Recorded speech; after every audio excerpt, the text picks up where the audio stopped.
Salam dəyərli müştərilər, dükanımıza yeni dəstlərimiz tikildi, gəldi. Türk parçasından 240 qramajlar, həm qızlara, həm oğlanlara 4 dənə rəngi var. Köynəyi ağ, şalvarı qara, köynəyi boz, şalvarı qara, köynəyi belə boz. Şalvarı qara, köynəyi də qara, şalvarı da qara.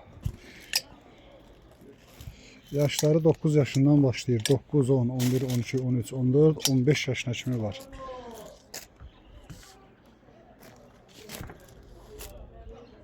Dört tane renkli. Patikaların üstünde yaşlar yazılır. 9, 10, 11, 12, 13, 14, 15. Bak bu formada yumru, boğaz, dəstlər. İnşallah belə malları əldə eləmək istəsəz, nömrələrimizdən əlaqə saxlayın, ünvanlarınıza çatdıraq.